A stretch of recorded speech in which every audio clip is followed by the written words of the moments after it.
Welcome to the Michigan Golfer Show. Join us each week as we explore the people, the places, and the events that shape our great game. Hi, I'm Jack Berry, and I'm at the Michigan Golf Show in Novi with Harry Bowers, who is a Spartan. Yes. Go green, and Harry has gone green a lot in designing golf courses. So tell us all about it, Harry. Well, Jack, it's been a long run. This is my 35th year, and I guess if I do the old Trent Jones thing, which is if I move a ball washer on a course, I renovated it. So if I go by that category, I'm going to do 100 and 101 this year. But, I've slowed down as we talked over the years, but I'm still active, mostly down in the South. I don't do much up here in Michigan. I moved my businesses down there about 20 years ago. And the name of the business? Signature Design Services. At the time, I was still doing work with a few of the tour players, so I thought the Signature Design Services fit well. And I'm comfortable being the back of the house, so to speak. Oh, you work with Tom Weiskopf and with Raymond Floyd. So, well, not bad. Come on. No, I'm happy. Matter of fact, Curtis has kind of resurfaced the last few years and wants to do a job every once in a while, and so we've been talking. We've struck out on a couple of, but we've put a few proposals in. Well, I've always said I had this discussion with Reese Jones years ago, and he kind of was disappointed that I tutored under his dad, and then I would go work with tour players, and he didn't quite get that. And but I always looked at it. I looked at the old architecture. I studied a lot of that. Alistair McKenzie, I was a McKenzie nut, and those guys all played. They all played at a high level back in their day, and I never saw a negative to that. They bring a perspective of challenge that I think gets missed by some of the architects that don't play at a high level. I'm not saying we should design that way all the time, but I use probably 25-30% of their ideas, but some of them are darn good. So, do you think that they had an ambition to make tough? What was their ambition and thought? I hear that a lot. That's a interesting question, and it's something that I've had before. I've never seen it.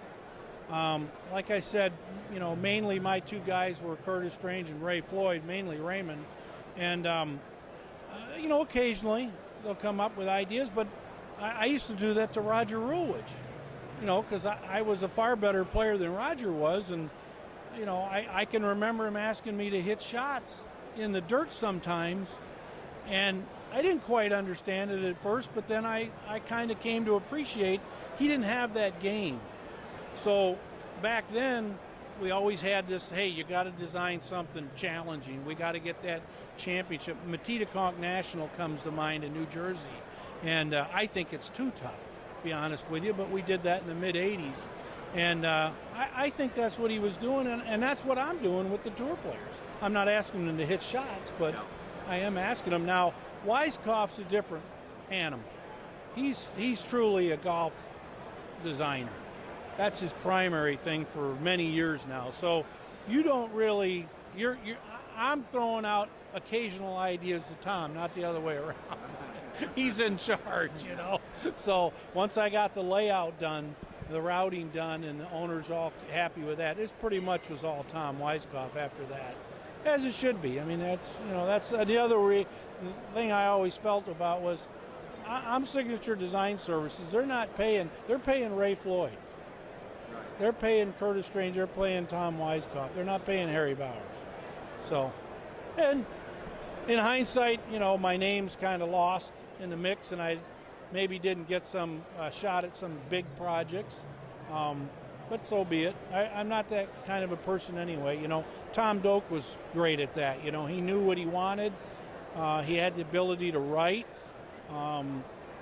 So you got to have that marketing side if you're going to be big in the industry.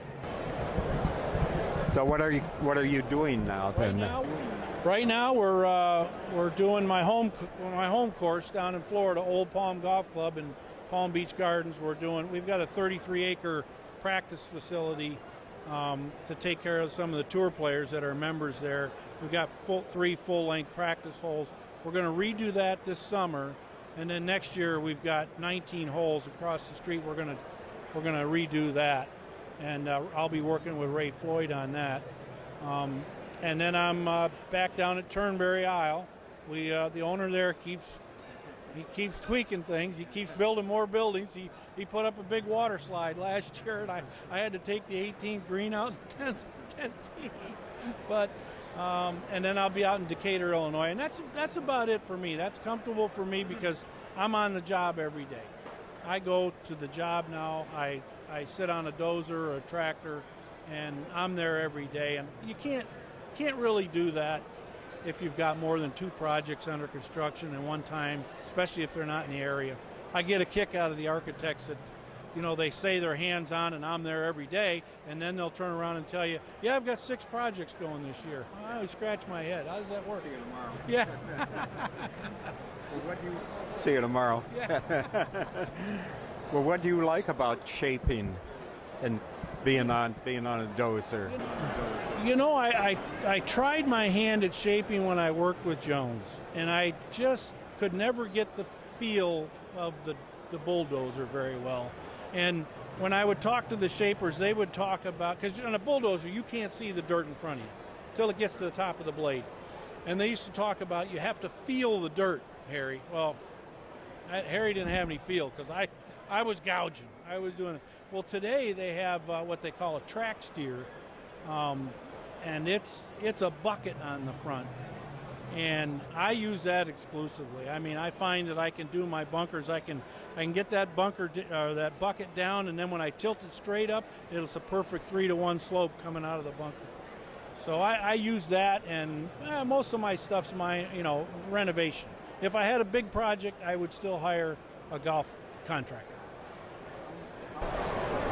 How much shaping does a big name designer do?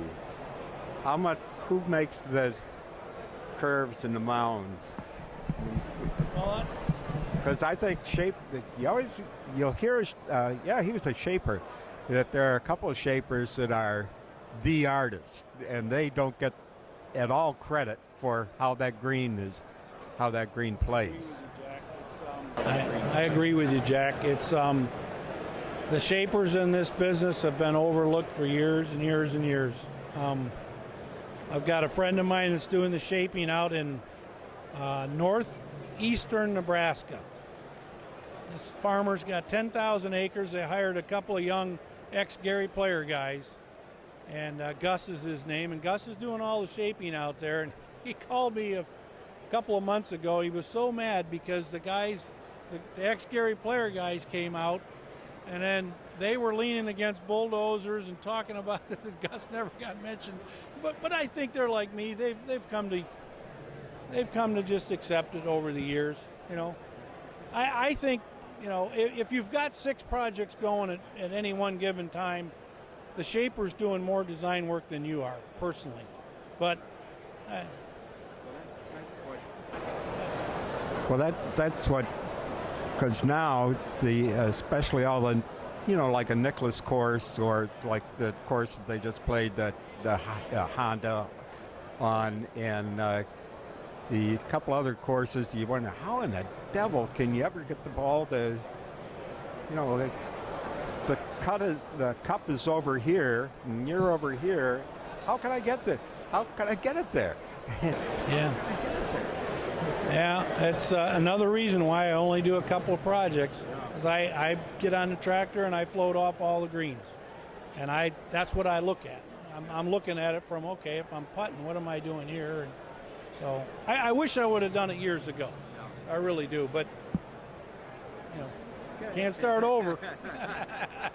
Well, you've been doing pretty good. We've been talking with Harry Bowers, who is Also a hockey player around here too. But